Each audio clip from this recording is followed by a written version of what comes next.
welcome to another Fantasy Fellowship Indie Author Spotlight Q&A. I'm Max, and joining me this time is Randall McNally, author of the book Shadowless. Shadowless is a tale where you take the idea of demigods and you flip it on its head. Demigods are not something to be beloved and instead are hunted by both mortals and immortals alike. This has been our indie book for February. We've had a buddy read and many people have enjoyed it, and Randall has kindly agreed to join us this evening for a quick Q&A. Randall, thank you for joining us. Yeah, thanks for having me. So why don't we just start off nice and easy, and you tell us about how you got into writing and where Shadowless came from. What were you doing before you put like pen to paper? Yeah, so I've been working in the IT industry for about 15 years, and I was working as a developer. Um, I was shifting jobs, which isn't unusual for a developer. They normally move around between every 12 and 18 months. But I was in a job that I didn't particularly like, and so I was reading an article, and I think it was in Forbes magazine, and it said, "Hate your job? Question mark. Write a book."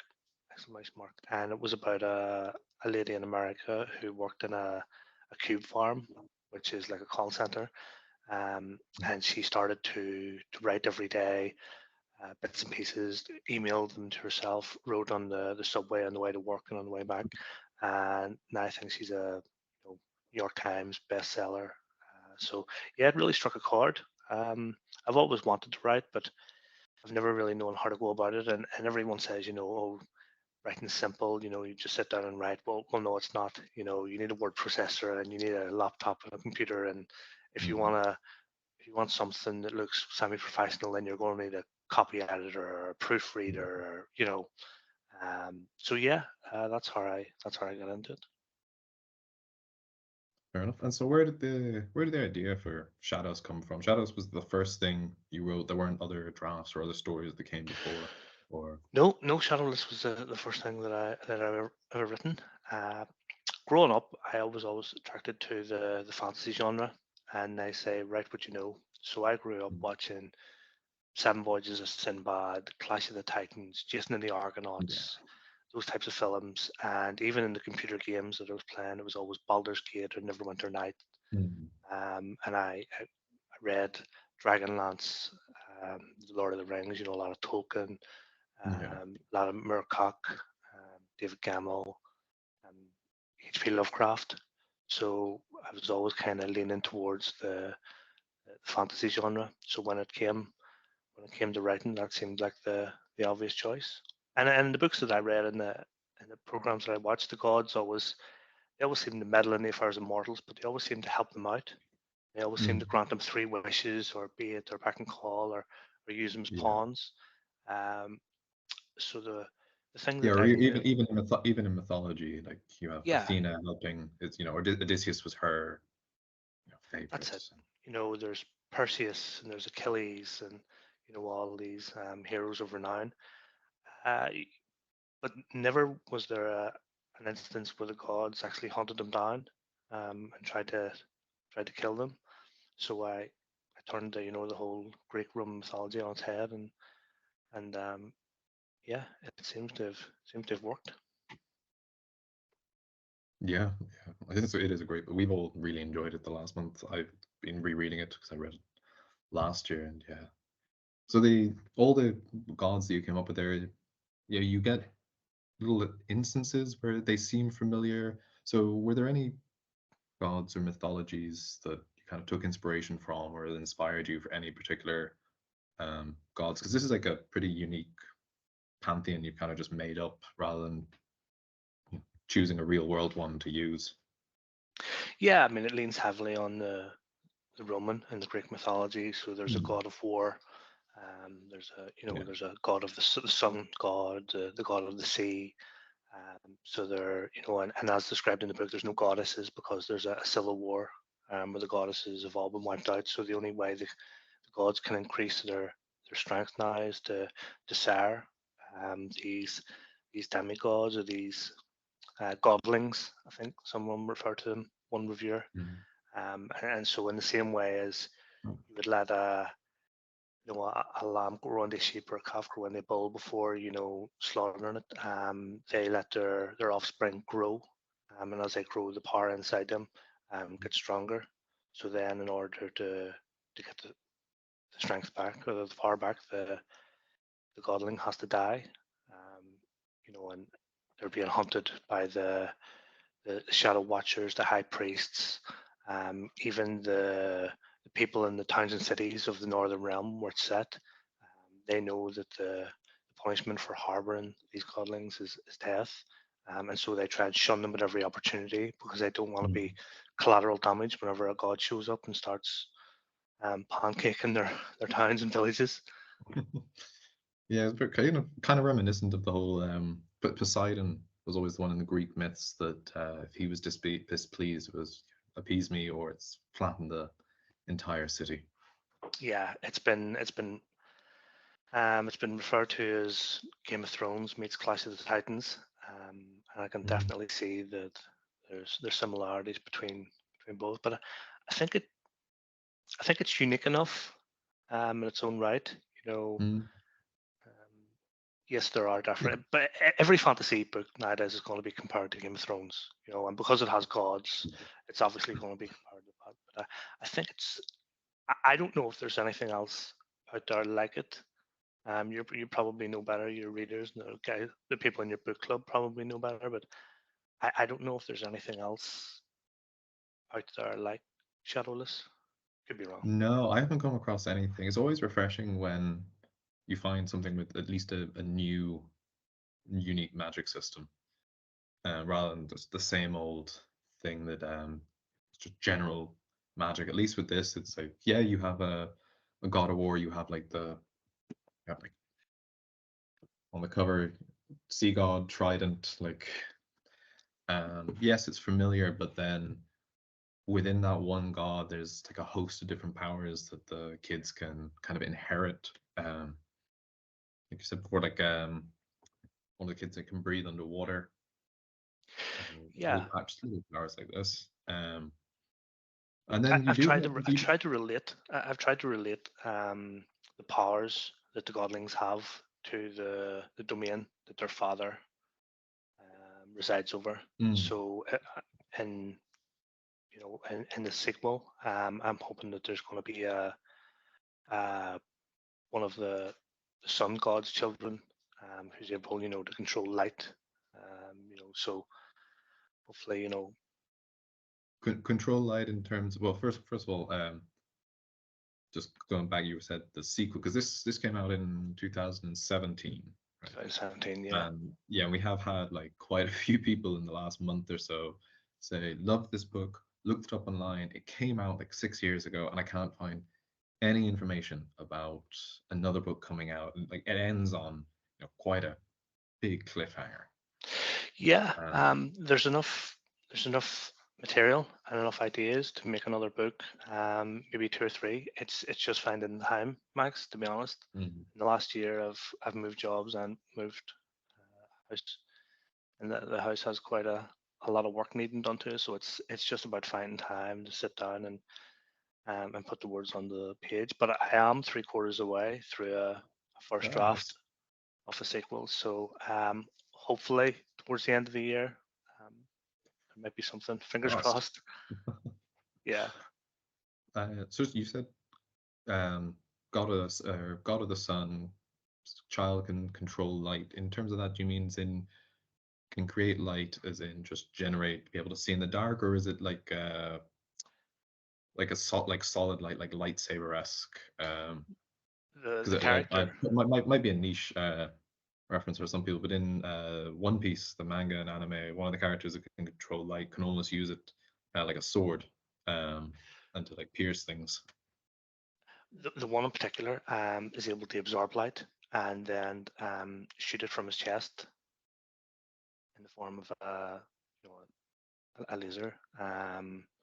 So there's quite a few new characters coming into the second book, as if there wasn't enough. Yeah, Yeah, because I mean, I don't know off the top of my head. Maybe how many there's because the first half of this book is just short stories of all the characters, all the different like demigods, and you flash back to some of them, and then about halfway through it starts drawing all these short stories together to form the like cohesive plot of what's going to happen for the last half of the book. Um, so it's already what the like at least a dozen, if not more, like main point of view characters. Yeah, there's probably about a dozen.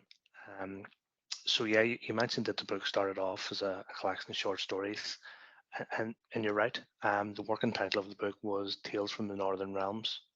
I never set Mm, out to write a book, really. I just set out to write. Um, a sentence became a paragraph, a few paragraphs became a page became a chapter, you know. mm, Um, and I was maybe six chapters in before I thought about the idea of bringing them all together in the form of a book. But I needed something that connected all the characters. And, some of them are incarcerated and some of them are out on the frozen ice sheets and the jungles of the far south. So it was difficult to try and think of something that connected them all, something that they all mm, had or possessed. And when I couldn't think of anything, I thought, well, maybe it's something that they're all missing that they don't have. And that's where the idea of came for that they all didn't have a shadow. mm. And then I started introducing the concept of the gods. And then I had to go back and rewrite some of the chapters. So yeah, the chapters, there's a lot going on in the book.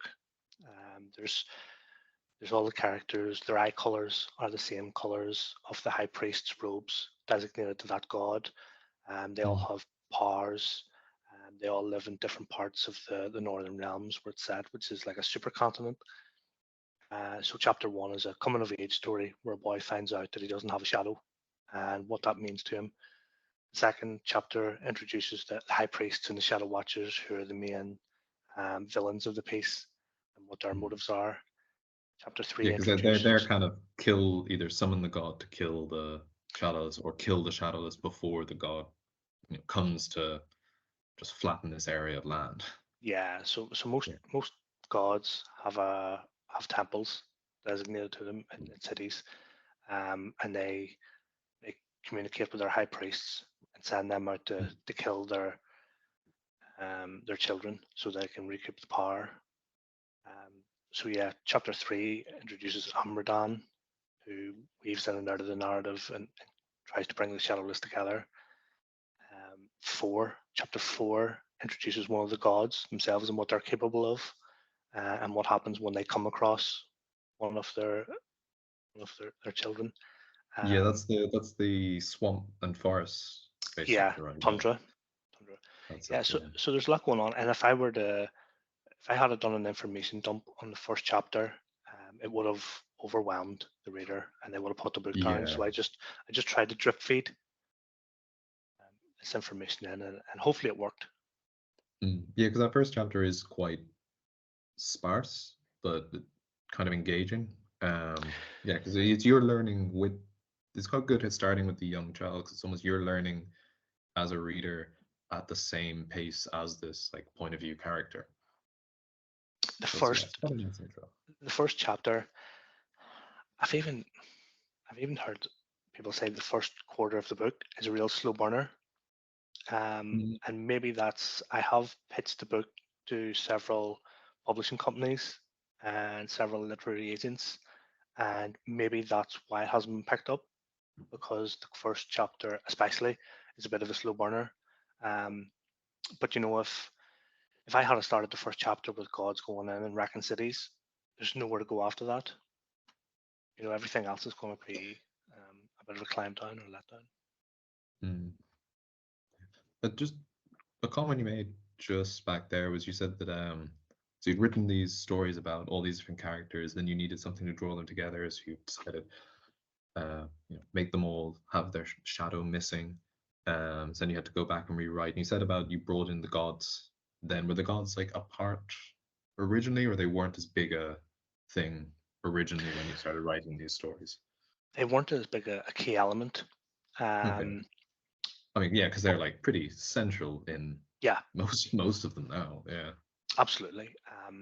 And there has to be a way for the main characters to get their abilities and powers. And Mm, if you don't bring in the gods and have the father-child element to it, then mm. you've just got the Avengers in medieval times. You know, that's all you've got. So you have to you have to bring in, an element of danger, and you can't have them walking about cities. Every time they go into a city, there's shadow watchers. Um, Mm. stand at the gates looking down at people's feet to make sure they've got a shadow. Um, so yeah, you have to maybe draw in elements. Maybe they're isolated. They have to hide. They're constantly on the run, constantly on the move, or they're hiding in far-flung corners of the Northern Realms, or being Mm. captured and being exploited, like Kion is in chapter Mm. 3.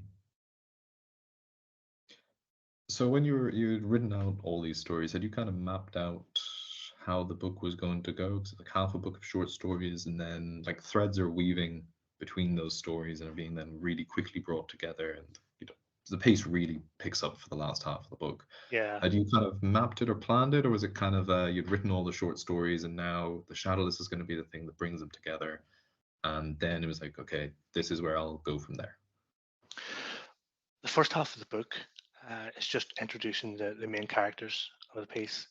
It wasn't Mm. until the second half of the book that I had to start thinking how to bring them together. There was always going to be the fight at the end.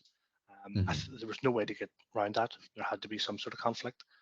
Um, and even when I was thinking, who's going to be useful in the fight, who's not going to be useful, who's going to sit in the sidelines, I mentioned it to a friend, the concept of the armored god, 30 foot high, Mm. and they said, well, if he's losing the fight, why doesn't he just walk back into the water? And I thought, okay, yeah, that's what people are going to think as soon as they Yeah. read it. So I had to introduce a character with a power of magnetism to stop him from going back into the water Mm. and escaping. So yeah, so some of the characters are central, and I think you can tell that they've been fleshed out more and they've been mentioned more, Mm. and some of the characters are really just plot devices, if I'm being honest. Yeah, you did get that feel. Like, I mean, yeah, I mean, someone's like, um, I'm struggling to think of the name of the first character we meet. Uh, Arfurius. That's his name. First character we meet, like on the beach and all in chapter one, and yeah, he has however many chapters the next while. He's very fleshed out and round, and then yeah, Yeah, you do have, like, you have characters like you mentioned, Kayan or Kyan.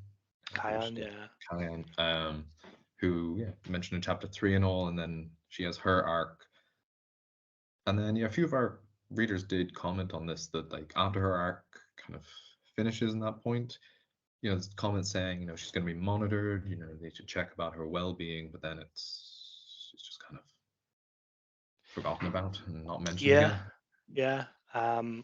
Kion probably was a plot device at the Mm. start. I know that some readers have said that she's their favorite. She's kind of this Wednesday Adams kind of character, but Mm. yeah, she doesn't.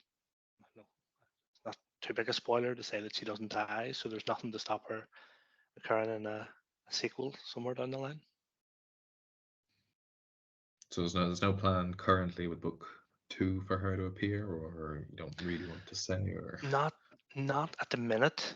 Kion is a bit of a one-trick pony. I think she mentions in the book to Amradan that she can't go too far south, or else she'll start to defrost. yeah, I remember Um, something about that. Yeah. so her father is the god of weather. So that's how she's able to effectively control it. Mm. And it also tells you in the book that some of the characters get more of their father's strength than others. Mm. So some of them only have one power. Valan can disappear whenever he sprints. Mm. But apart from that, he can't really do an awful lot.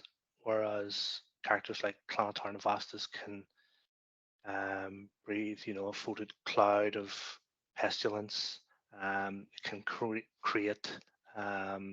plague rats can turn into a Yeah. swarm of flies, and so yeah, and they also get more powerful with age.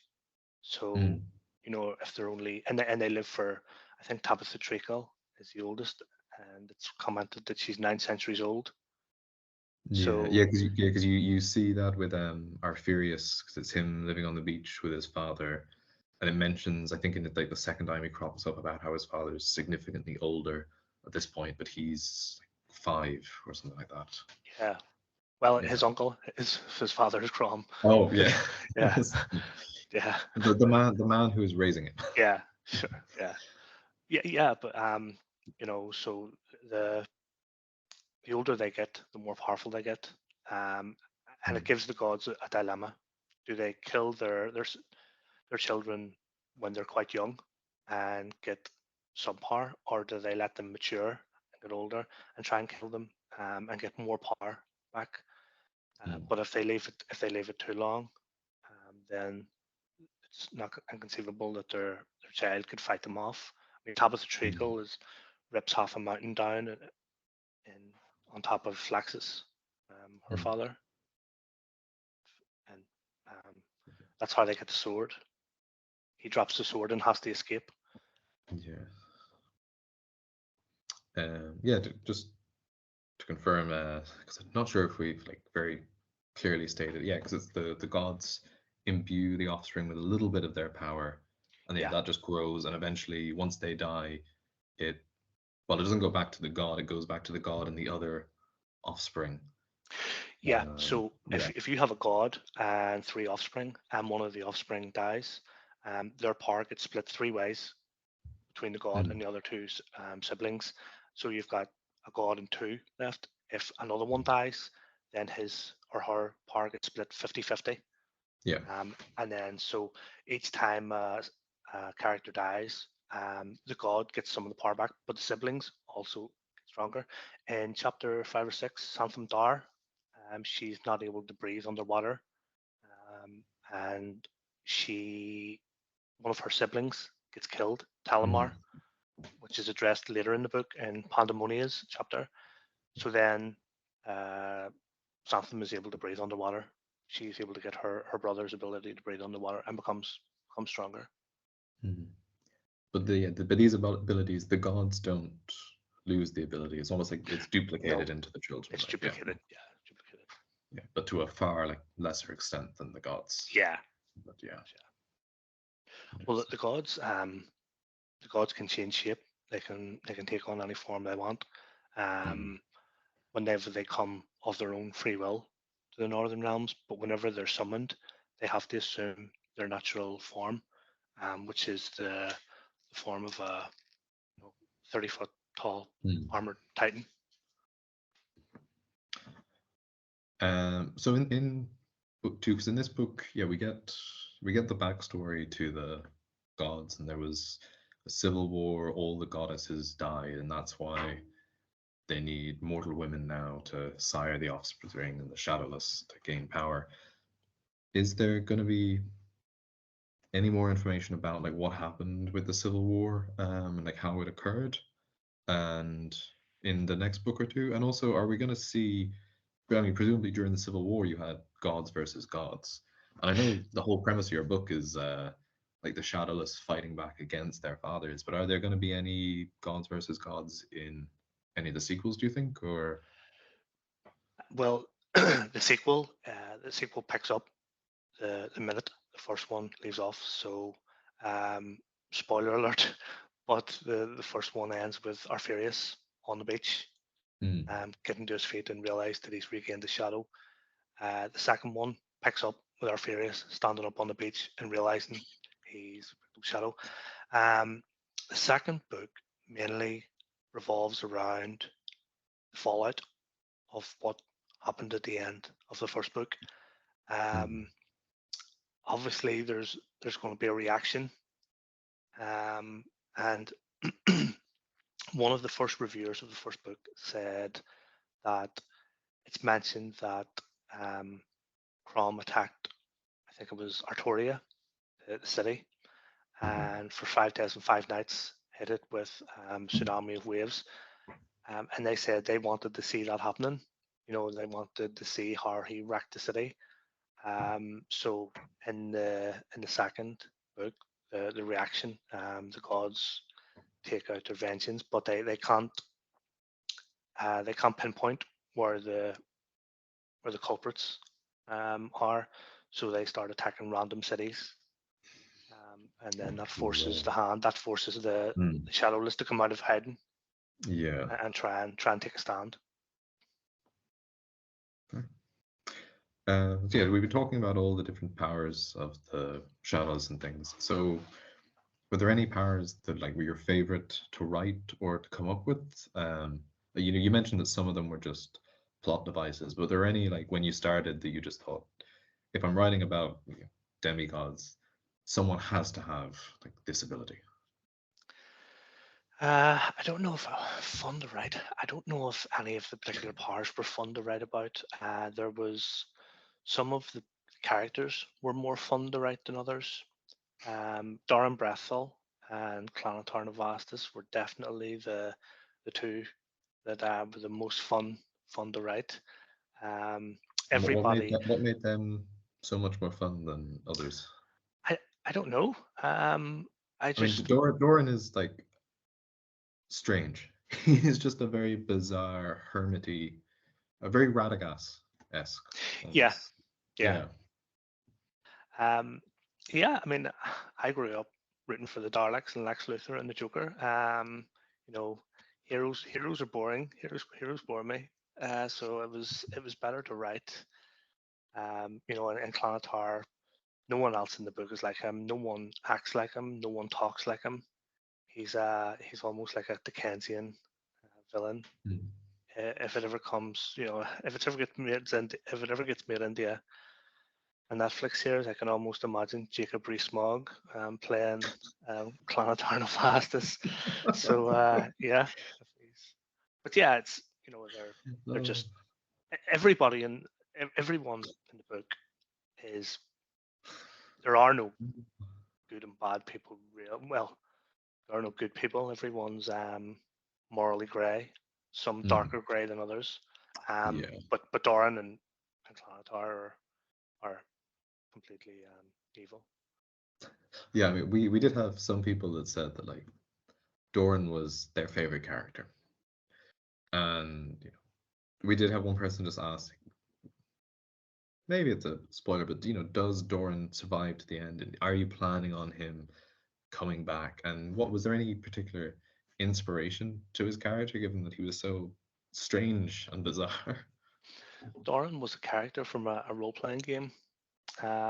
He was taken almost completely lifted off the page. He was a non player character who was a herbalist who would send adventurers into a cave called the Lightning Caves to get magical mushrooms and reward them for it at the end.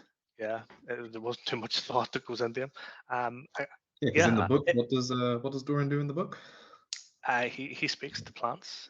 He Yeah, can and and he he sends creates. He sends them into the lightning caves. into a cave of lightning to collect magic Yeah, mushrooms. that's it. That's it. He his power is that he's able to talk to plants and that he's able to create these almost like these little shop of horrors Mm. plants from roses and tulips. He creates dragons, bane and snake water or whatever they're called. But yeah, he's completely insane. And as you know, Yeah, because there's that very creepy like lead up to his like there's the path up to his like hut, and you get all these mentions of almost like booby trap esque plants yeah, and the remains that are of people that have wandered too close. that's it. And as Yeah. his map of where all the dangerous plants are Mm. planted. In terms of did he dare survive? Well, no one's seen him die, so Mm. I guess there's every chance he could have survived. But has he? Really, I hadn't actually thought about it. Like, has he? Why? He's a much older character, but Yeah, how come his parent like hasn't come for him, or does he? The plans can kind of deter the god as he- well, or he's hiding in the middle of the forest. true? Um, Yeah. and the gods are strong, but they can't. Well, unless they come to the world of their own free will. But if they're summoned, they can't really hack through dense trees. I Mm. think in Tundra's chapter, he hides in the center of the forest and can hear the god trying to rip down oak trees, and he only gets a Yeah, few, and that's then he starts going around the side of the forest testing different areas. mm, But Doran lives as a hermit, yeah, true. hundreds of miles from anybody, so Mm. the gods can't really find him. And if you, yeah, I quite like the talking to plants. Talking to plants power. Talking to animals would also be a great one if that's coming up in any of the future ones. But were there any powers that, out of all the Shadowless that you've written, that you would like to have for yourself? There's a character in the sequel who can Mhm. travel through time, but Mhm. only back in time as far as his life extends. Okay.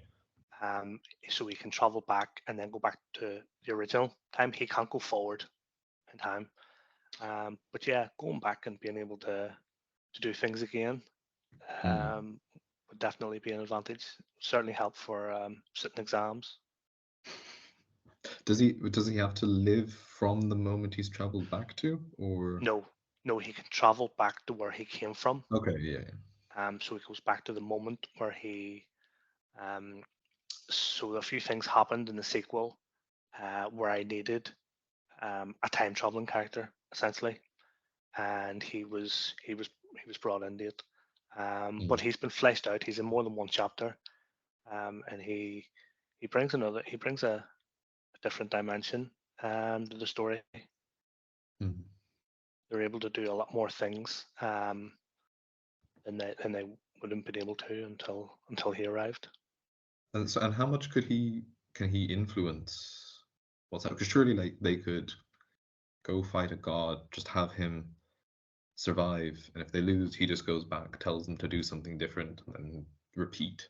Like a day at what's the Tom Cruise film with the aliens, Edge of Tomorrow, where the aliens just completely just reset the day every day just to learn Okay. how to win the war.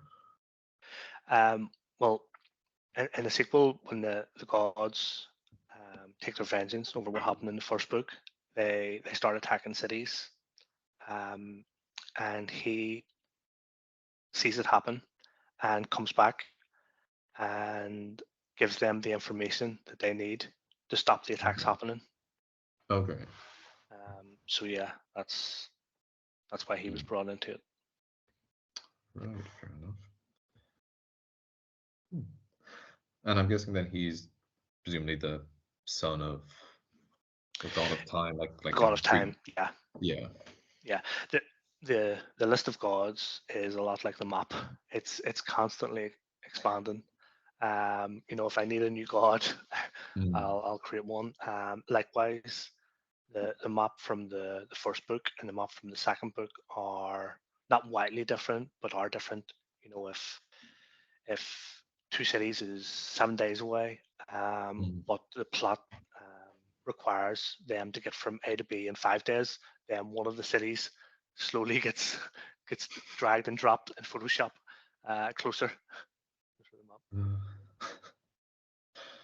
so did you design the map yourself or? Yeah, I drew the map on Photoshop. Um, Oh, nice. it was 200 hours, 200 man hours alone Jesus. to do the map. Yeah, it's Mm. not finished. It's constantly changing. If so, if you, I don't know if you've got the latest map. I know I sent you a map, maybe with the Yeah, you said first you book. sent me a fantastic like poster of the map of the world, but I'm just looking at the one from the book as well, and I'm pretty sure this is the one I have as a poster. Okay, well, if you look down at the bottom left-hand corner, Hmm. you'll see an island. Yeah. I don't know if you're able to read it, but it says the island of Nocturne. Yeah, I can make out the N. So that's not in the first book, but it's in the sequel. Okay. So presumably there's going to be some plot device set on that Yeah, island. Oh, yeah, nice. yeah. And in terms of the rest of the artwork, like cover and things, that was your design as well then, or? It was, well, my I there's a picture online of Lord of the Rings where the sea god is coming out of the sea to one of his followers, I think it is. Mm. That's where I got the idea from. That's where I got the Okay. inspiration. But no, the art itself was done by an artist in Manila, in the Philippines. Oh. He came highly recommended.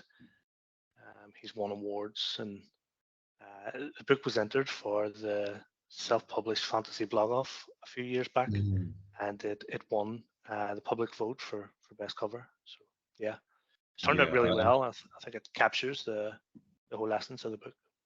yeah, like I mean, yeah, because I read this book last like January or so, and it was definitely the cover and the tagline as well on the top of "What if the gods themselves wanted you dead" was kind of the main thing that just drew me to it. Um, Yeah, it was yeah, definitely the tagline, and the cover. Yeah, that gray kind of dull lightning as well in the background, all very mysterious. But then you do just have the one character on the beach. You just have our like Arthurius there, ready to face the god. But in the final chapter, there were quite a yeah, the 5 or 6 of them yeah, on the beach in the actual fight. yeah. Um, it wouldn't really be much of a fight. It was just Arthurius against the god, to be honest. So what Amradan does, and like I say, he's in the prologue. He's in. You get to find out who he is really in chapter 3. Mm, Um, he essentially goes around seeking Shadowless. He's sent dreams by a magical pool, and those dreams guide him through the northern realms to go and seek out these shadowless characters to take a stand as the god. Now, mm, some of their some of their powers don't really lean towards combat. You know, there's the smithy, the blacksmith. He mm, can superheat metals. He's not really going to do very much in a fight. So he has to try and find the warrior types. You know, the Kurt mm, Dorn, who's got unearthly strength. mm. Valan, the Arrakis, the Vanishing Assassin. You know, but they try and well, I don't want to spoil it, but obviously there's a huge they're told they're going to be helped by the Black Dragon, Mm. um, Darkon. Yeah. But yeah, no, but there's just on the cover is just the one person. Yeah, I did. I didn't want to. I don't know how it would have looked if I had to put, you know, 5 or 10 characters. Um, Yeah, it is quite good, just the one staring at the god and the god staring at the yeah, one I person. think the fact that it's father and son is a bit Mm, kind of more poignant. If I had to put the rest in, then it might have looked like as I say, an advert for the medieval adventures. Maybe the rest all come in different shapes and sizes. yeah, yeah, it might have looked like yeah, a bit Dungeons and Dragons party-esque. Yeah, that's it. With That's it. Yeah, the one of because there's Larkon Knox, who's a stone man. mm, Tricidulus Glar, who's a chameleon. mm. Then Utan Rabe, who's a massive kind of rat person. These names, like, was it just a fancy name generator? Because some of them sound like it, or were there like real inspirations that you decided to tweak with, or? Some were a fantasy name generator, yeah, but it would only be the peripheral characters. Okay, Everyone yeah, fair. else had I had the name either from role play games or books, or it would come up in a television show or a film, and I would just write it down or put it into my phone. Mm, Utan Rabe as obviously mutant rat baby. From the carnival where some of the paint has started to peel off, and just the mm, Utan that maybe. Um, some of them try and whenever I wrote the book and the first draft, the copywriter or the proofreader said that I really needed to tone down some of the names because there was umlauts and all these um, different punctuation marks and one thing and another. So I just tried to call some of them Kurt or Willow, or instead of going for these far-flung names, it sounded like a Nigerian football team or something. So So like yeah, our Furious, like Arfurius is he was a character in a roleplay game. I think it was based. I think the person I didn't come up with the name, if I'm being honest. okay. This other person came up with it. I think it was a play on Achilles. And if you look at the character on the front of the book, he's almost he's got the horsehair helm. Yeah, Um, I remember. yeah, he's got the Yeah, the helm, the armor, the yeah sword and shield. yeah Our Furious he's Achilles, Odysseus combined. You yeah kind of start to see it coming, I guess. definitely. So you mentioned that it had been entered in self-published fantasy SPFP. It's self-published I fantasy always I brother. get the S and I get the O right, and it's the middle letters that usually get me. But yeah, so it was Yeah, entered in that a couple of years ago. yeah. It got Um, put into has the it, has, same group as was it Fantasy Book Critic? I think was judging it, but there were three judges. One loved it and wanted to send it through. The other two weren't as keen. They went for something else to sort of because you made it to the semifinals. made it to the semi-finals, and I was Yeah. put on the reserve list. So if anyone dropped out, or they found out any of the other groups decided the books they were reading weren't strong enough to go in, mine would have been through into the final. And every other year, the one on the reserve list was put through, except this year. But Oh. no, I would have loved to have seen it. This was Shadowless was my debut book, but it was going up Mm, against competition. There was books in there from is it Rob Hayes? Big hitters in the self-publishing, or people who have mm, published 12, 15 books. But yeah, I would have liked to have seen how it would have fared in the final. Uh, yeah. yeah. So how long did it actually take you to write Shadowless? Because you said that you were still doing your normal everyday job as you were writing Yeah, it. yeah. Writing's just a hobby. It doesn't pay the bills. I'm a Mm, program manager, type of project manager, and this, writing's just a something I do. I don't do it so much now, hence the 5 year gap since the last book was published. But the first book took 3 years to to complete, 2 years to wow. write, and another year to get the artwork done, send it to the proofreader, Mm, send it to the copy editor, the graphic design team had to do the formatting and send everything out. So yeah, it was the whole process took 3 years, and that was writing at nights, writing in the evening, um, oof. writing and bank holidays, weekends, Christmas Day, Boxing Day.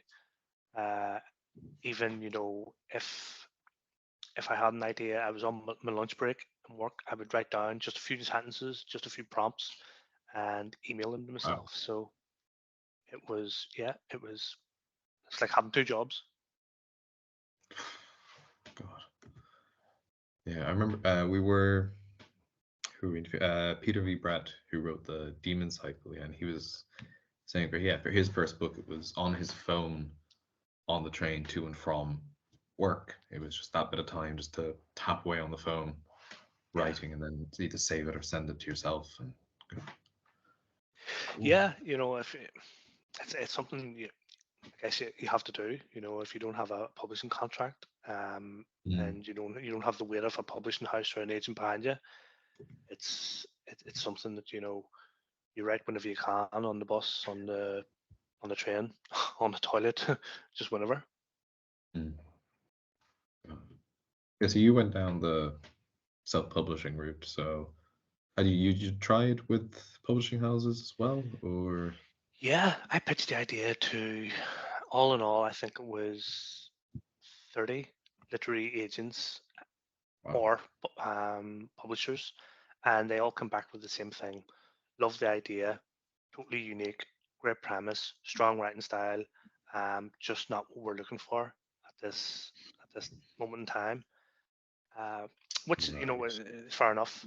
I know that the sci-fi and fantasy is a niche area. If you go into Mm, any bookstore, you'll notice that the women's literature section is 10 times bigger than the fantasy and sci-fi section. It's mm, 10 times bigger for a reason. There's 10 times the demograph. Um, mm, but yeah, uh, the critics haven't panned it up to now. mm. The agents that I've went to have come back with some really constructive feedback. They One of them suggested splitting the book into two, and making the writing a bit bigger, so you get two books for the Yeah, price of one.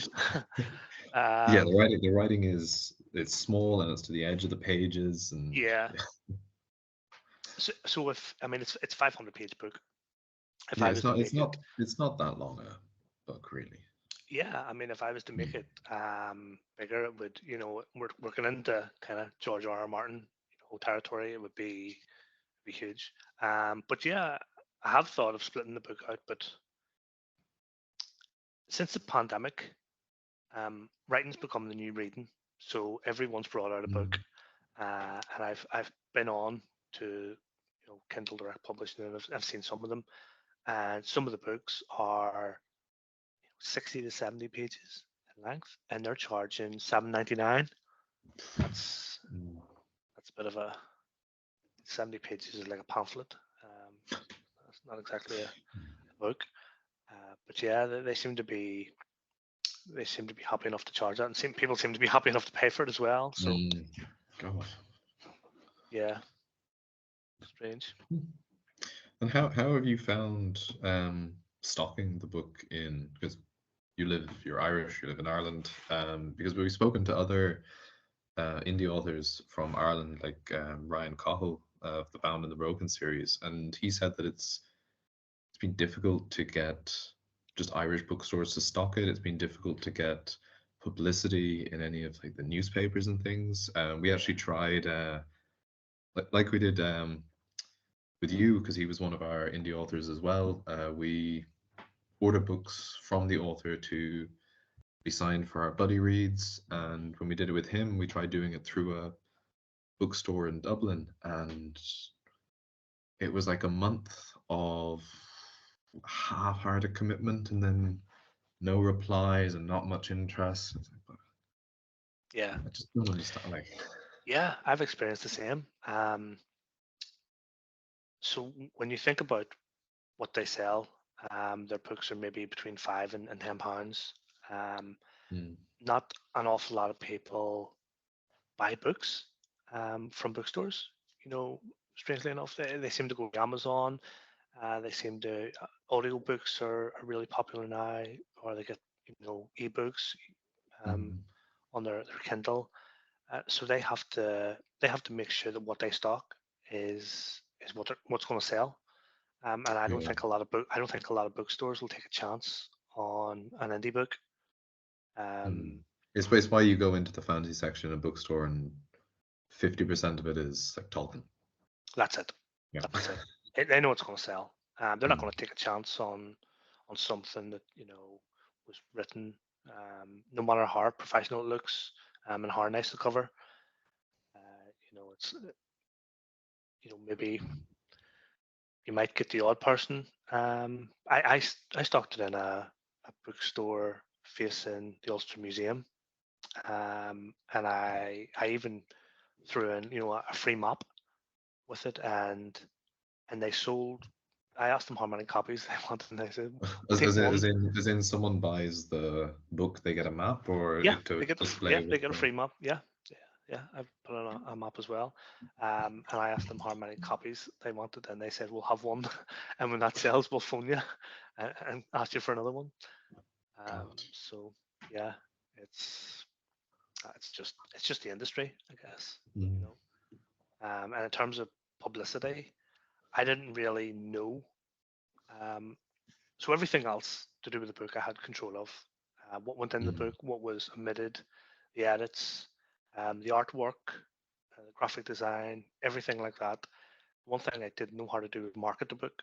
So when I sold one book in the first month, alarm bells started to ring, and Yeah. that's when I got a Facebook account, a Twitter account, an Instagram account, to try and build up publicity. And because the one book that people aren't going to read is a book that they don't know exists, no matter how Mm. good it is. Yeah.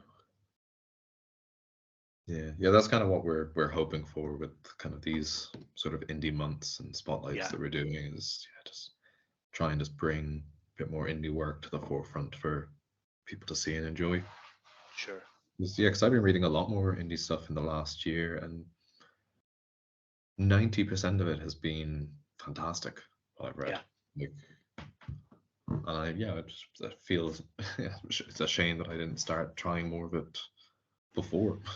yeah. It's just about getting the right set of eyes on it. Mm, And I tried to submit to the Sting and Fly, which is a big, mm, online um, retailer or publisher of Irish works, and there was a webinar. I was asked to go along to, along with 30, 40 other authors, mm. and they were asking what they would want, and they said, well, typically we take things about, the Easter Rising or the Troubles, or sleepy villages down at Wicklow, or I thought, rags to So not riches not quite story, all about the uh, GAA or something. And I thought, nah, this not is not this quite isn't for me. not quite shadowless and Not quite a fantasy. grim, dark 500 page epic fantasy novel. No. No, you have a dark historical fiction. Yeah. Yeah, and that's it. It's a niche. Not only is it a niche area in fantasy, it's a niche area of fantasy, grim dark. You know, Mm, it's not high fantasy. It doesn't have elves and dwarves. It's you yeah. know, It's getting more popular like in recent years. Like Grimdark magazine does like quite a lot for yeah, promoting it and pushing it. it does. But yeah, no, it is yeah one of the lesser um subgenres within fantasy. Yeah, it's not for everyone. And there Mm, are trigger warnings. There are, although although rape and sexual violence is mentioned, I've stopped short of describing it in yeah, the sure. pages. I think that's maybe one step too far. Mm, yeah. Just in general, like what's been kind of your whole favorite part of the writing process and publishing your book and the time afterwards? Like, Well, like I say, I never set out to write a book. I just set out mm, to do some writing. Before I knew it, I had enough material for a book. Uh, it was the first book caught me off guard. It was a hobby and it was something new, and I didn't really know what it was letting myself in for.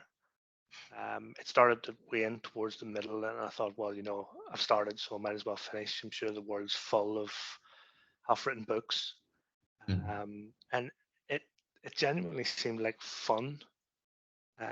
So it didn't seem like work. The second one feels like work, right. which it is, Mm. which completely is. Um, Did you start so work on the second one like immediately, or no, was it no, I took a break of over a year. Um, okay? Fair. the first one took 3 years, nearly killed me. And there's also the financial aspect to it. Shadowless looks like a professionally published book because everybody that I hired was a professional. The proofreader had 15, 20 years experience. The Mm, copywriter was an Oxford English graduate. The cover design artist had won awards. The graphic design team were based in Kentucky. They came mm, with countless accolades. Um, The only person who didn't know what they were doing on the book, ironically, was me. But yeah, all these people come at a price, Max. Yeah. No one works for nothing. Mm. They all wanted paid up front, and they all wanted a lot of money. So yeah, I can imagine. self-publishing, it's a hole that swallows money. So you have to kind of know when to rein it in.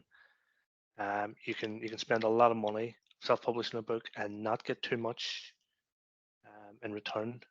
Mm. So yeah, it is starting to pay for itself, but it slowly, Fair. and then the audiobook as well. The guy who done that was fantastic. David Sweeney Burr. He's like a classically trained voice actor. Mm. He does so many dialects and so many accents. Um, Yeah, so I yeah, listened to part of the audiobook. Yeah, it's fantastic. yeah, it's really good. If there was ever a second one, I would definitely use him again. Mm. And yeah, just in general, then, has it been worth it? It has, it has, All that effort, all that money. it has been worth it. And I wouldn't put anybody off doing it. But I would ask them just to think about what they're writing. Like I said, yeah, there's you know the English or the women's literature section of a book is 10 times bigger than the sci-fi and fantasy, and 10 times Mm. bigger for a reason. Just be careful what you're going to write, and make sure that you enjoy it. Because if you're writing something that you're not wholly interested in, or wholly sold on, then it really can turn um, sour very quickly. But I liked fantasy. I like reading it. I like watching films with fantasy element and playing fantasy computer games. So that's what kind of kept me going. Yeah, fair. Yeah. Okay, grand. That's all the questions we've had from our members. So thank you very much for joining us, Randall. This has been a lovely Thank you. chat. Thank you. So, and thank you for watching and listening in to this Fantasy Fellowship video. You can find us on Instagram and Twitter, where we are at fantasy_fellowship on Instagram, or at fanfellowship on Twitter. If you want to know more about us, you can also look at our website, fantasy-fellowship.co.uk. And you can learn more about Randall from his website, shadowless.org, or follow him on Twitter, where he is Randall McNally9. And you can buy his book, Shadowless, on Amazon. Randall, thank you again from us. Thanks for having me on. And hope you all have a lovely evening.